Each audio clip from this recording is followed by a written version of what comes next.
C'est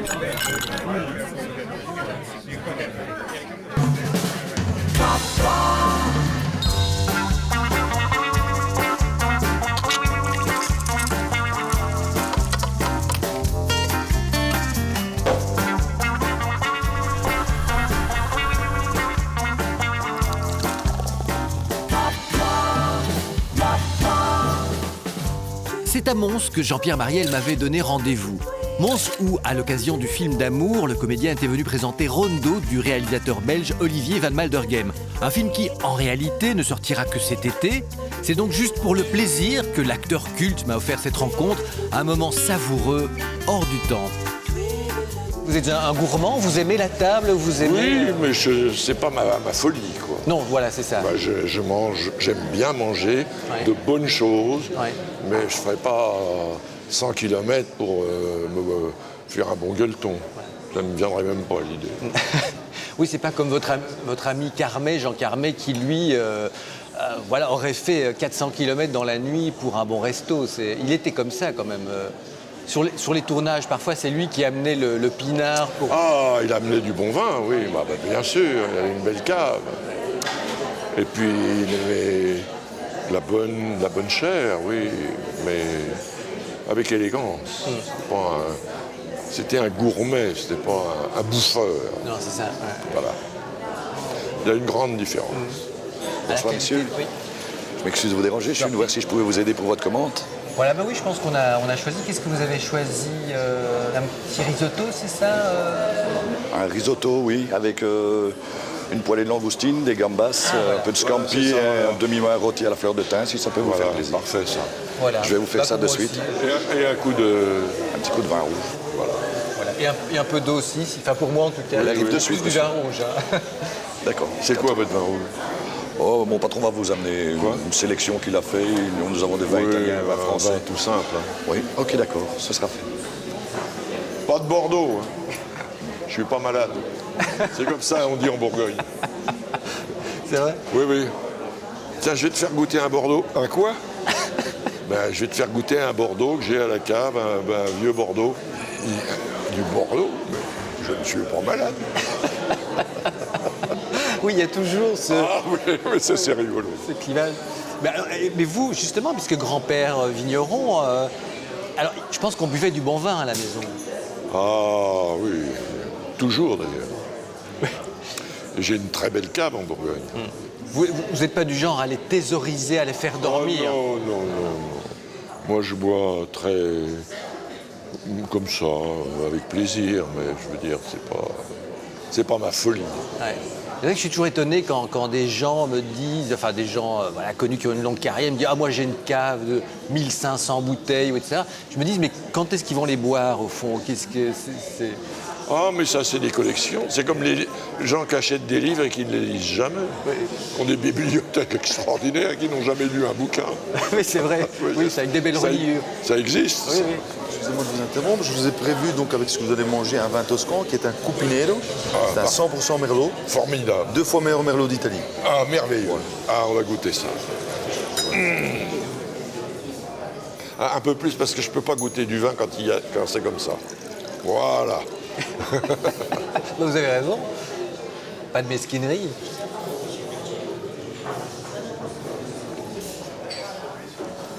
Eh ben, c'est du bon vin. Merci. Non, c'est du bon vin, vous allez voir. Je suis ravi. Costaud, hein? C'est bien, Mais c'est vous dormirez bien. Et ça a attisé votre curiosité des vins, de les voir déguster à la maison? Oh, c'est pas mon genre, non. Moi, je bois un coup, puis c'est tout. C'est bon ou c'est pas bon.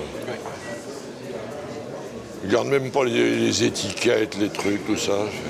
Oui, ça vous gonfle un peu, les gens qui commencent à faire tout un cérémonial. Oui, mon père qui s'y connaissait faisait...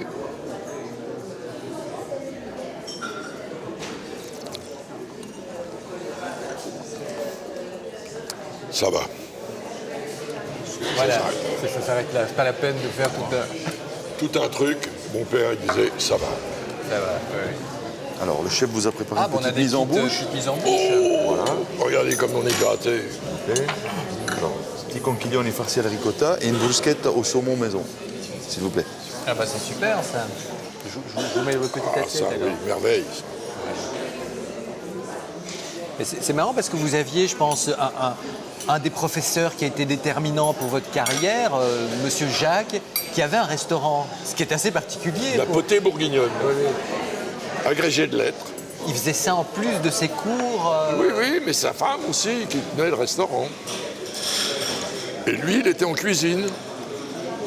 C'est totalement extravagant, ce truc-là. Alors.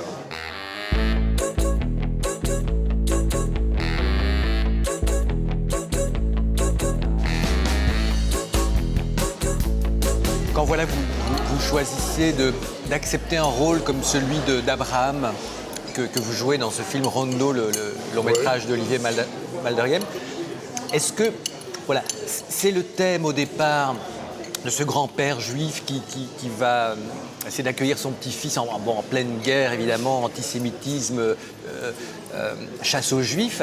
Est-ce que c'est ce thème-là qui vous touche ou c'est au fond toujours le personnage? Non, c'est le talent, l'écriture de l'auteur. Et voilà. Quand le sujet me plaît, quand je sens qu'il y a vraiment quelque chose de très personnel, qui n'est pas pompé sur d'autres choses, alors là, ça me plaît. Là, vous y allez. Oui. Mais autrement, si je sens qu'il y a du truc derrière tout ça, que Les ficelles. des ficelles traficotées, quoi. Ça. Et est-ce que, par exemple, vous avez alors, vous avez senti du talent dans une écriture, dans un scénario. Est-ce que vous avez plusieurs rencontres avec le metteur en scène pour lui expliquer en tout cas votre vision des choses? Parce que je sais, vous l'avez souvent dit, si on engage un acteur, c'est pour lui faire confiance, c'est pas pour commencer à lui dire fais ci, fais ça, fais comme ça.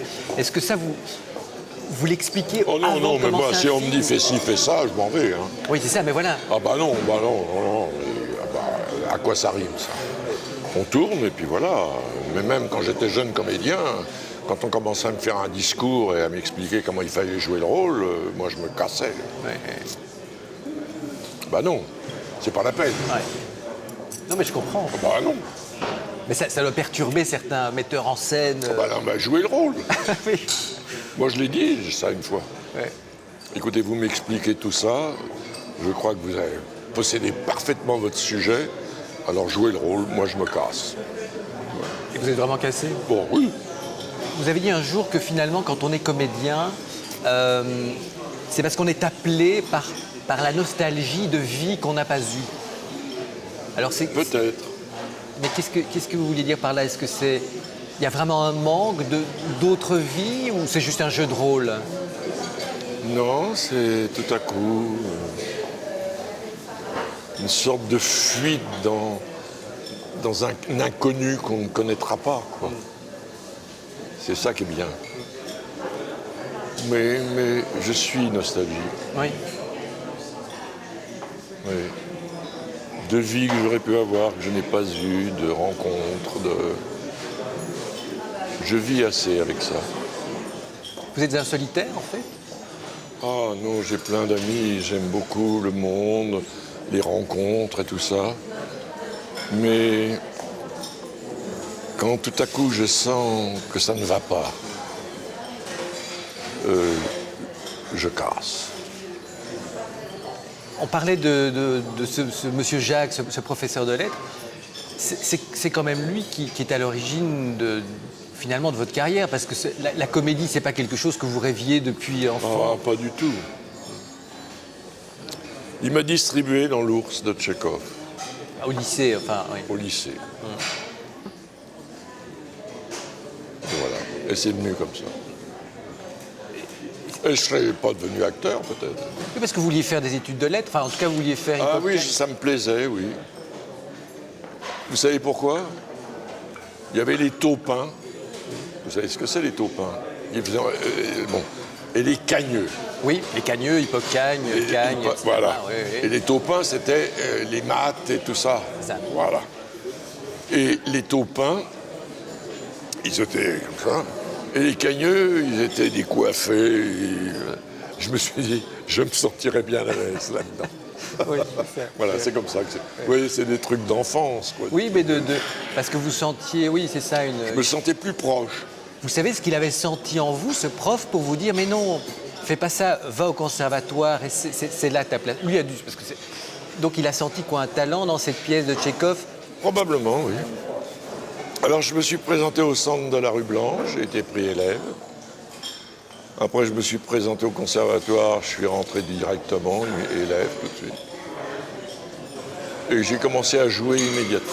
Mon père a dit c'est vraiment un métier d'une facilité incroyable.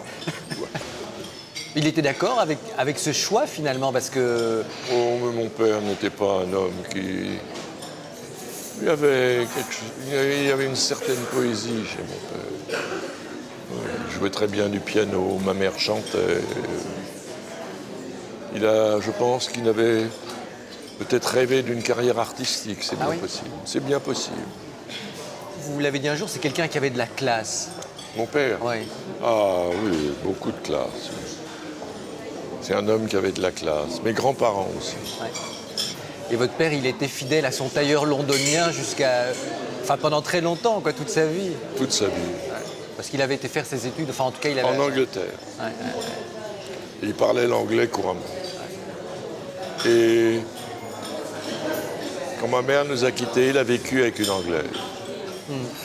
Une famille un peu hors norme, parce que votre mère a été une femme libre, si je puis dire, très tôt, parce qu'elle a eu son affaire.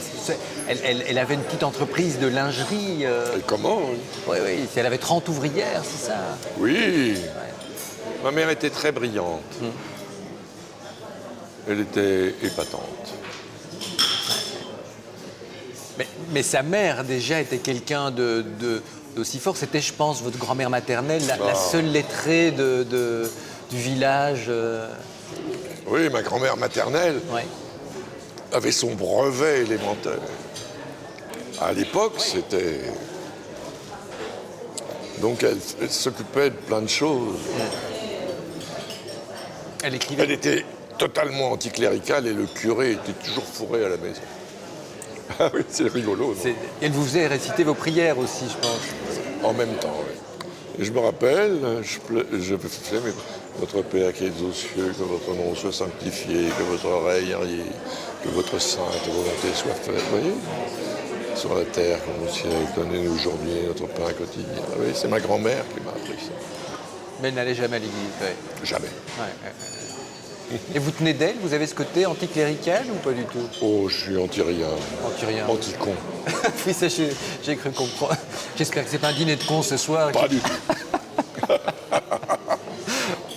Le fait d'être arrivé au théâtre grâce à ce prof de lettres, ça prouve que vous, ce qui vous intéressait dans le théâtre, c'était les textes, c'était pas la reconnaissance, c'était pas cette utilité. Qu'est-ce qu'elle nous donne, celle-là? Regarde si c'est beau. Oh, Seigneur. Oh. Mais qu'avons-nous fait pour être gâtés comme ça? Moi, je sais que c'est parce que je suis avec vous que j'ai droit à ça. Ouais, pas du tout. Et Oula. Oh, nom de Dieu. on vous souhaite un bon appétit. Oh la vache. Regardez, ça arrive. Ah, voilà. Voici. J'ai cru que j'étais puni. Non, pas du tout, pas du tout. Voilà, je vous souhaite un bon appétit. Hein. Oui, c'est encore mieux que moi. C'est vrai? Ah oui, ça dépasse. Oh oui, ça dépasse. Moi, je suis au ras des pâquerettes, là. Vous voulez que je vous file une pince? Oh, mes enfants, mais c'est extravagant, ça. C'est superbe. J'espère que vous aimez les fruits de mer. parce que J'adore sinon, ça. Bon appétit.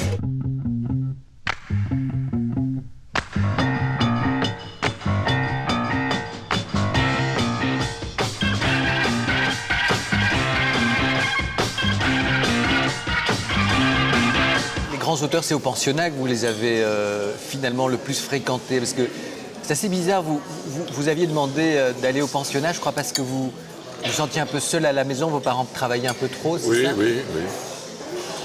Et puis finalement, vous êtes emmerdé au pensionnat. Ah oui.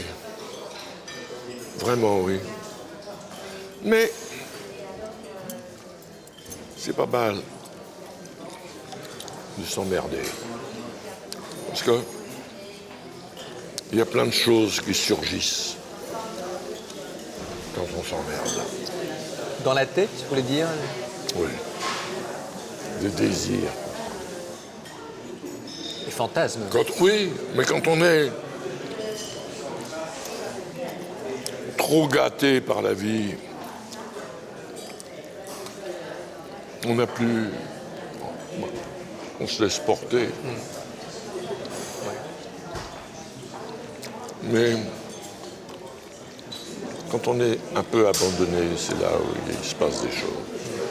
Et puis vous étiez en bonne compagnie, parce que vous étiez en compagnie d'Apollinaire, c'est ça en fait, vous lisiez beaucoup. Bien sûr. Et quand on est avec Guillaume, on ne s'ennuie pas. Est-ce que vous pensez que justement le fait de lire ces auteurs au pensionnat, d'être avec Guillaume, Apollinaire et d'autres, ça a déterminé un peu la façon dont vous avez abordé ce métier? C'est-à-dire pas pour les raisons Probablement. de la célébrité, de la Ah futilité, non, mais oh là là. pour servir le texte. Oh. Oui, c'est une denrée rare quand même dans votre métier. Vous le dites, vous avez quand même beaucoup de vos contemporains qui étaient plus préoccupés par les échos qu'on pouvait lire d'eux dans la presse que par le rôle qu'ils jouaient. Je m'en foutais et je m'en fous toujours. Ça m'est totalement indifférent. Ce qui vous importait, c'était de servir un texte, quoi. C'était d'essayer D'exercer mon art mineur, j'adore cette phrase. Est-ce que vous pensez qu'il est mineur? Ah oui. Comme Gainsbourg disait de la chanson, Qu'est-ce qu'il disait, Serge? il disait, c'était son grand clash avec Guy Béard, qui, pour lui, la chanson était un art majeur, et Gainsbourg lui avait dit, mais non, c'est un art mineur. Moi, j'aurais voulu être peintre, je ne suis pas peintre, la peinture, c'est un art majeur, mais la chanson, c'est un art mineur. Bien sûr, il avait raison. Je l'aimais bien, Gainsbourg. Je m'entendais bien avec lui. Vous l'avez croisé à vos débuts Oui, je m'entendais bien avec lui. Mais c'était une période de fou quand même, parce qu'en fait, pour gagner sa vie, quand même pour vivre, pour pouvoir payer un loyer, un jeune comédien comme vous faisait plein de choses en même temps. C'est-à-dire que vous faisiez du théâtre, voilà, mais vous faisiez aussi des petits sketchs à la télévision, enfin vous aviez des petits engagements, et le soir, c'était cabaret. Après, avec Guy Bedos Guy Bedos, et Barbara. qui n'était pas celle qu'on imagine, qui était beaucoup plus simple, enfin parce qu'on voit toujours... Oh. Elle était chaleureuse et charmante. Charmante. Et intelligente. Oui. C'est ça qui est important. Très important. Ah oui, pour quelqu'un qui n'aime pas les cons. Oh, les imbéciles, c'est terrible. Mais des fois, on est cerné. Et malheureusement, des fois, on ne peut rien faire. Oui, mais... Parce qu'il y en a plein qui tiennent le pouvoir. Oui. On se fait avoir par les cons. On les vire, ils reviennent, ils passent par la fenêtre, ils montent par l'escalier de service. Se défaire d'un con, c'est très dur.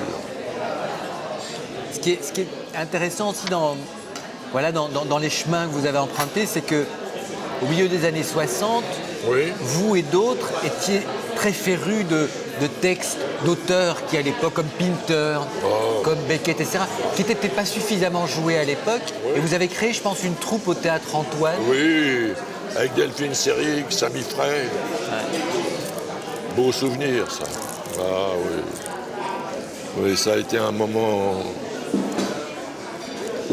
on ne peut plus gracieux de ma vie. Et quand je dis gracieux, c'est la grâce. J'ai jamais ressenti. Il y a des acteurs qui parlent de la passion, la scène, tout ça. Moi, non. C'est une chose naturelle. Commencer à jouer au lycée, continuer après. J'ai jamais passé d'audition. Non, c'est vrai? Ah, jamais. J'ai jamais passé d'audition. On passe des auditions, hein. Oui, je sais. Oh, j'ai jamais passé. Jamais. Oh, jamais. vous-même, je veux bien, oui, avec plaisir. Les pièces que vous montiez vous-même avec Delphine Seyrig, Samy Frey, je peux comprendre, mais quand on vous engageait dans des films, il y avait quand même des auditions, non? Quasiment pas. Jamais passé d'audition. Je sais qu'il vous arrivait de suivre, par exemple, je ne sais plus si c'était Beckett ou qui, enfin, vous étiez capable de le suivre dans la rue. Mais Beckett, Ah bah oui. quand on rencontre Samuel Beckett, on le suit. On le suit et puis on lui demande rien. Oh non, jamais j'aurais osé demander quelque chose à Samuel Beckett. Mais c'est comme, voilà, vous avez fait aussi pour Ionesco, enfin qui vous avait distribué, voilà, vous l'avez aidé un peu pour que sa femme ne se rende pas compte qu'il se pochetronnait dans un bistrot, vous faisiez le guet. C'est du pot d'avoir rencontré ces gens-là. Non Ah oui, c'est incroyable. Il me semble, hein. C'est incroyable. Ouais, c'est pas mal, oui. Merci mon Dieu. Et c'est ça l'important. Faire des rencontres. Hein? Ah ben évidemment. Ah bah oui. Carrière, ça veut dire qu'on fait carrière dans l'armée, on fait carrière dans la police, Dans l'administration. dans l'administration.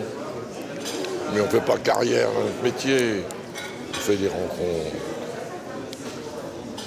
Des fois, des mauvaises rencontres. Ben oui. Mais des fois, ce ne sont pas les plus mauvaises. Les mauvaises rencontres. On trinque comme des paysans chez moi dans mon pays. Comment on fait là? Voilà. Pour que les patrons n'entendent pas. Ah, vous saviez pas ça? Non, je savais, pourtant j'adore la Bourgogne, j'y vais encore à Pâques. Ah bah voilà. Pourquoi les patrons n'entendent pas?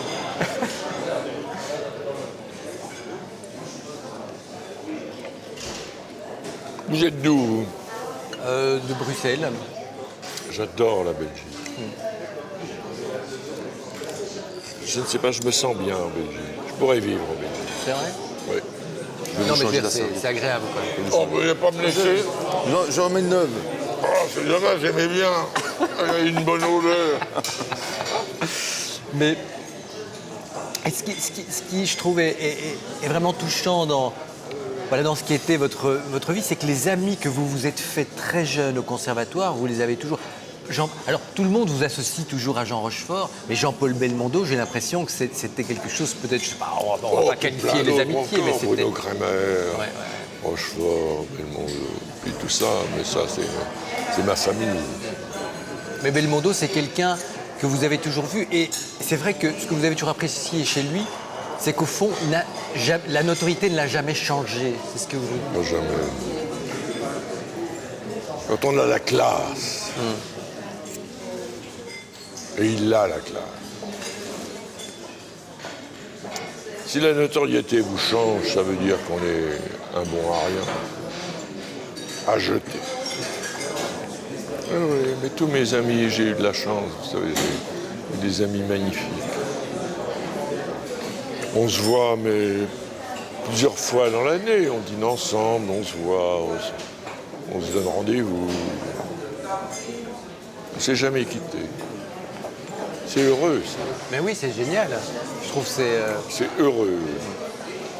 Est-ce qu'il vous arrive encore, alors, de faire des rencontres, des amitiés tardives? Je veux dire, est-ce que, voilà, vous faites des films Oui, on peut avoir des amitiés tardives, bien sûr. Mais il ne manquerait plus que ça. Non, mais je sais pas, voilà, peut-être. Moi, je suis un vieil homme, mais... Non, bah, vous le. Non. Ah, comment non? Ah, bah si. Non.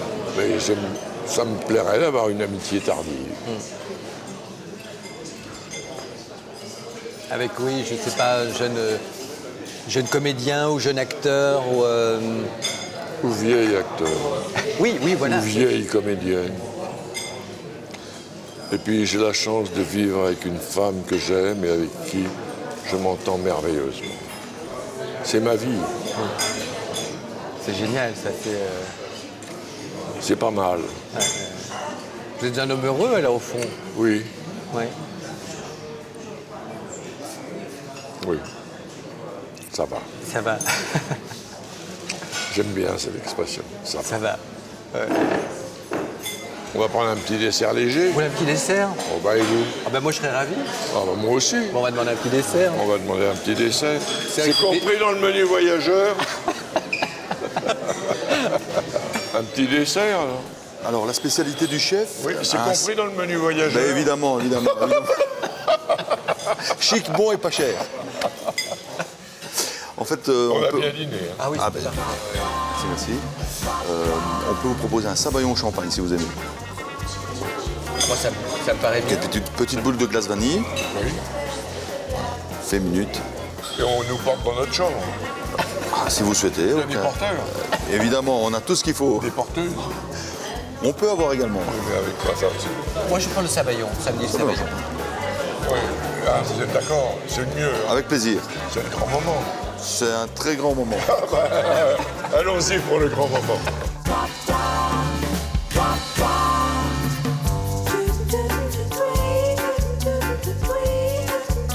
Cuisine Créfelle, la qualité avec 10 ans de garantie.